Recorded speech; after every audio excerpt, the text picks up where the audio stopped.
Hi friends, എല്ലാവർക്കും വേറിട്ട രുചിയിലേക്ക് സ്വാഗതം. ഇന്നിവിടെ തയ്യാറാക്കാൻ പോകുന്നത് നോർത്ത് ഇന്ത്യൻ പറാത്തയാണ്.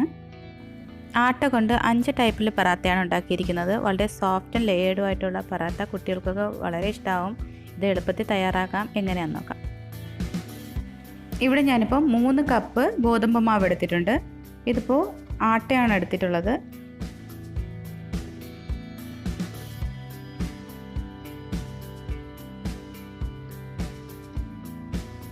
ഇതിലേക്ക് ആവശ്യത്തിന് ഉപ്പിട്ട് കൊടുക്കാം. ഒരു 1/2 ടീസ്പൂൺ ഉപ്പിട്ട് കൊടുത്തിട്ടുണ്ട്. നെയ്യിട്ട് കൊടുക്കാം. ഇത് കട്ടിയുള്ള നെയ്യാണ്. ഇത് ഏകദേശം ഒരു 1.5 ടേബിൾ സ്പൂൺ വരും. ഇനി ഇത് കൈകൊണ്ട് നന്നായിട്ടൊന്ന് മിക്സ് ചെയ്ത് കൊടുക്കണം. കൈകൊണ്ട് നന്നായി മിക്സ് ചെയ്തെടുത്തതിന് ശേഷം വെള്ളം ഒഴിച്ച് നന്നായി കുഴച്ചെടുക്കണം. ഇതിലേക്ക് 1 കപ്പ് വെള്ളം ഒഴിച്ചു കൊടുക്കാം. ഇത് ചൂടുവെള്ളമല്ല, പച്ചവെള്ളം തന്നെയാണ്. റൂം ടെമ്പറേച്ചറിലുള്ള വെള്ളം എടുത്താൽ മതി. പൊടിപ്പിച്ചെടുക്കുന്ന ഗോതമ്പ് മാവാണെങ്കിൽ മാത്രം ചൂടുവെള്ളം എടുത്താൽ മതി. ഇതിപ്പോൾ ആട്ടയാണ് എടുത്തിട്ടുള്ളത്. ഇപ്പം റൂം ടെമ്പറേച്ചറിലുള്ള വെള്ളം മതി. ഇപ്പോൾ 1/4 കപ്പ് വെള്ളം കൂടി ചേർക്കുന്നുണ്ട്. ആദ്യം 1 കപ്പ് ഒഴിച്ചിട്ടുണ്ടായിരുന്നു. ഇടയ്ക്കിടയ്ക്ക് വെള്ളം തിളച്ചതിന് ശേഷം കുഴച്ചെടുത്താൽ മതി. ഒരു 5-10 മിനിറ്റ് ടൈം എടുത്ത് നന്നായി കുഴച്ചെടുക്കണം. അങ്ങനെ കുഴച്ചെടുക്കുമ്പോഴാണ് പറാത്തയ്ക്ക് നല്ല സോഫ്റ്റ്നെസ് ഉണ്ടാകുന്നത്. ഇപ്പോൾ കയ്യിൽ മാവ് ഒട്ടുന്നില്ല. വെള്ളം കുറേശ്ശെ കൈ നനച്ചതിന് ശേഷം കുഴച്ചെടുത്താൽ മതി. ഇതിൽ മാവിലേക്ക് ഒഴിക്കണമെന്നില്ല. നന്നായി കുഴച്ചെടുക്കണം. മാവ് നന്നായി കുഴഞ്ഞു വരുമ്പോൾ കയ്യിലൊട്ടുന്ന പരുവമൊക്കെ മാറി വരും. ഇപ്പോൾ കയ്യിലൊന്നും മാവ് ഒട്ടുന്നില്ല. ഞാനിത് നന്നായി കുഴച്ചെടുത്ത മാവാണ്. മാവ് കയ്യിലൊട്ടുകയാണെങ്കിൽ ഒരല്പം നെയ്യോ എണ്ണയോ തേച്ചതിന് ശേഷം കുഴച്ചെടുത്താൽ മതി. ഇവിടെ ഞാനിപ്പോൾ മാവ് നന്നായി കുഴച്ചെടുത്തിട്ടുണ്ട്. ഇനി 30 മിനിറ്റ് റെസ്റ്റ് ചെയ്യാൻ വയ്ക്കാം. 1 മണിക്കൂർ റെസ്റ്റ് ചെയ്യാൻ വെച്ചാലും നല്ലതാണ്. ഇപ്പം 30 മിനിറ്റ് കഴിഞ്ഞിട്ടുണ്ട്. മാവ് നല്ല സോഫ്റ്റായിട്ട് വന്നിട്ടുണ്ട്. ഒന്നുകൂടി നന്നായിട്ട് ഒന്ന് കുഴച്ചെടുക്കാം. മാവ് നന്നായി കുഴച്ച ശേഷം നീളത്തിലാക്കി എടുത്തിട്ടുണ്ട്. ഇതിൽ നിന്ന് ആവശ്യത്തിനനുസരിച്ച് മാവ് മുറിച്ചെടുക്കാം. ഇപ്പോൾ 10 ബോൾസ് എനിക്ക് കിട്ടിയിട്ടുണ്ട്. നന്നായി ഒന്നുകൂടി കുഴച്ചെടുക്കണം. ഓരോ ഉരുളയും കയ്യിലെടുത്തതിന് ശേഷം നന്നായി ഒന്ന് കുഴച്ചെടുക്കണം. ഈ മാവൊക്കെ അകത്തോട്ട് വെച്ച് മടക്കി ഒരു ബോൾസിൻ്റെ രൂപത്തിലാക്കണം. കയ്യിലൊരല്പം എണ്ണയോ നെയ്യോ തടവിയ ശേഷം നന്നായി കുഴച്ചെടുത്താൽ മതി. നല്ല സോഫ്റ്റ് ബോൾസായി കിട്ടും.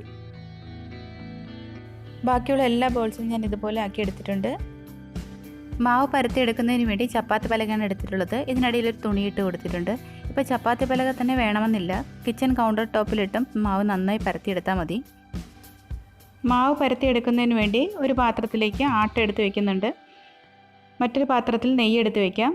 നെയ്യ് തന്നെ എടുക്കണമെന്നില്ല, ഓയിൽ എടുത്താലും മതി. ഇവിടെ ഞാനിപ്പോൾ നെയ്യ് എടുക്കുന്നതേ ഉള്ളൂ. ബട്ടറും ഉപയോഗിക്കാവുന്നതാണ്. ഇനി ഓരോ ബോൾസുകളായിട്ട് എടുത്ത് മാവിലേക്ക് മുക്കിയ ശേഷം പരത്തിയെടുക്കണം.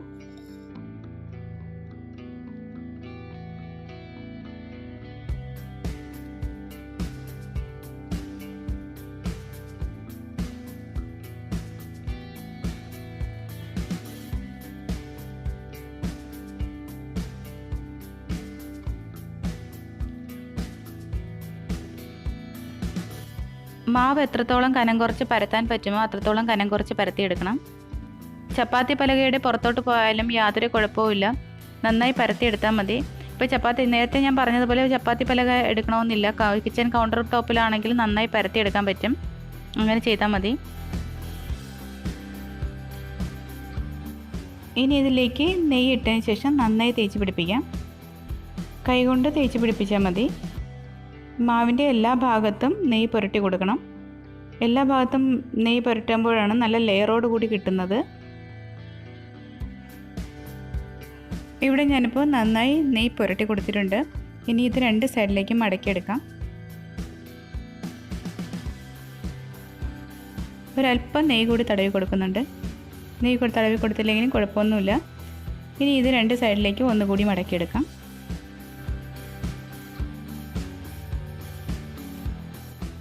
ഇനി 2 സൈഡും മടക്കിയെടുക്കണം. അതിനുശേഷം ഒന്നുകൂടി ഒന്ന് പരത്തിയെടുക്കാം. അധികം ബലം കൊടുത്ത് പരത്തരുത്. അങ്ങനെ ബലം കൊടുത്ത് പരത്തുകയാണെങ്കിൽ ലെയറായിട്ട് വരില്ല. സോഫ്റ്റായിട്ട് പരത്തിയെടുത്താൽ മതി.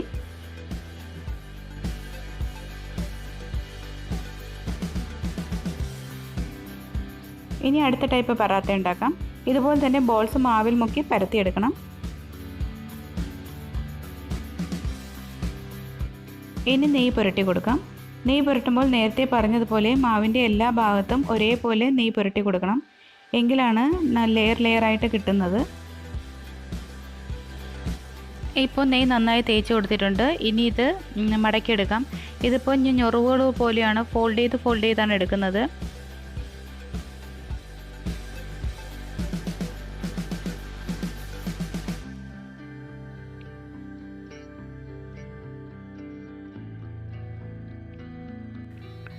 ഇതുപോലെ ഫോൾഡ് ചെയ്തെടുത്തതിന് ശേഷം ഒന്ന് റൗണ്ട് ചെയ്ത് കൊടുക്കണം. റൗണ്ട് ചെയ്തതിന് ശേഷം അവസാനം വന്ന മാവ് ഇതിനുള്ളിലോട്ട് കയറ്റി വെച്ച് നന്നായി പ്രസ് ചെയ്ത് കൊടുത്താൽ മതി. ഇനി ഇതൊന്ന് പരത്തിയെടുക്കണം.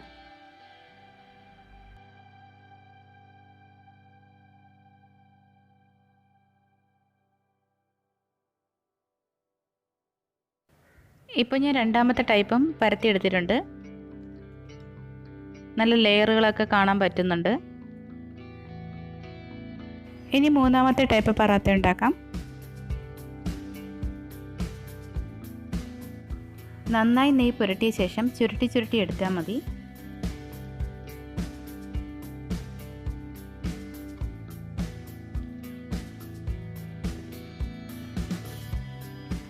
ഇനി ഇതൊന്ന് വട്ടത്തിൽ ചുറ്റിയെടുക്കണം. മാവ് അകത്തോട്ട് മടക്കി വെച്ചാൽ മതി. ഇനി ഇത് നന്നായിട്ട് പരത്തിയെടുക്കാം. പരത്തിയെടുക്കുമ്പോൾ ഒരുപാട് ബലം കൊടുത്ത് പരത്തിയെടുക്കരുത്. സോഫ്റ്റായിട്ട് പരത്തിയെടുത്താൽ മതി. ഒരുപാട് ബലം കൊടുത്ത് പരത്തിയെടുക്കുകയാണെങ്കിൽ ലെയറായിട്ട് വരികയില്ല. അതുകൊണ്ടാണ് സോഫ്റ്റായിട്ട് പരത്തിയെടുക്കാൻ പറയുന്നത്. ഇതും നല്ല ലെയറായിട്ട് പരത്തി കിട്ടിയിട്ടുണ്ട്. ഇനി അടുത്തൊരു ഷേപ്പും കൂടി നോക്കാം.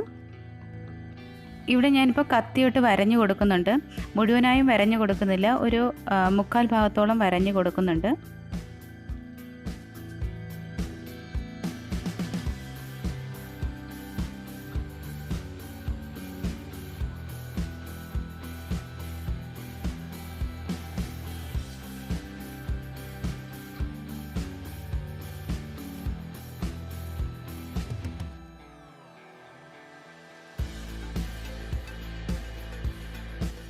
ഇനി ഇതെല്ലാം കൂടി ഒന്ന് പതുക്കെ ചേർത്തെടുക്കാം.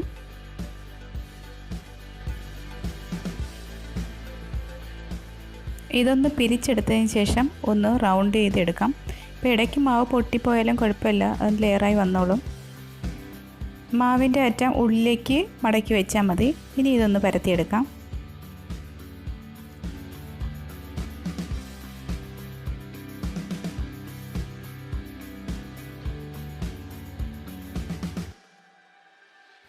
ഇപ്പോൾ നാലാമത്തെ ടൈപ്പ് പറാത്തയും പരത്തിയെടുത്തിട്ടുണ്ട്. നല്ല ലെയറോടുകൂടി വന്നിട്ടുണ്ട്.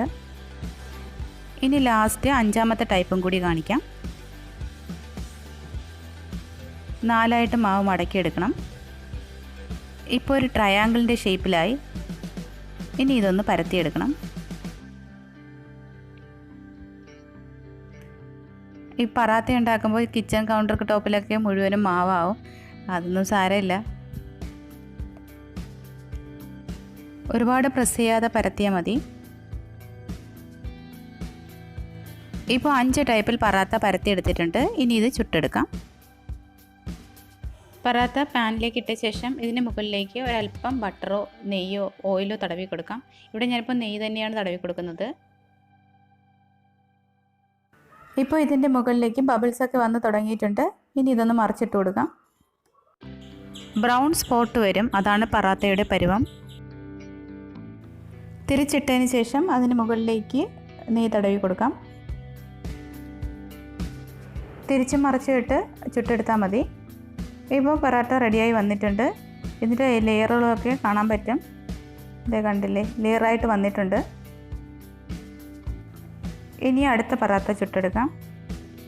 അത് ഇതുപോലെ 2 വശവും നെയ്യ് തേച്ചതിന് ശേഷം മറിച്ചും തിരിച്ചും ഇട്ട് ചുട്ടെടുത്താൽ മതി. ഇതിലും ബബിൾസൊക്കെ വന്നിട്ടുണ്ട്. ബബിൾസ് വന്ന് തുടങ്ങുമ്പോൾ തിരിച്ചിട്ട് കൊടുക്കണം.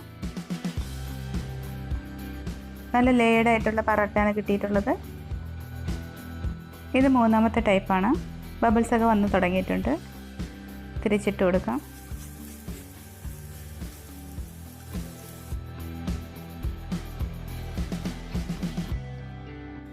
നല്ല ലെയറായിട്ടുള്ള പൊറോട്ടയാണ് കിട്ടിയിട്ടുള്ളത്. സോഫ്റ്റ് പൊറോട്ടയാണത്. ഇനി ഇത് 4ാമത്തെ പൊറോട്ട, ട്രയാങ്കിൾ ആകൃതിയിലുള്ളതാണ്.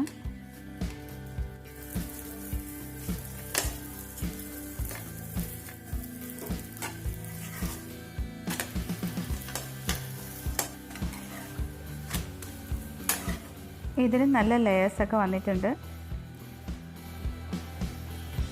ഇത് സ്ക്വയർ പറാത്തയാണ്.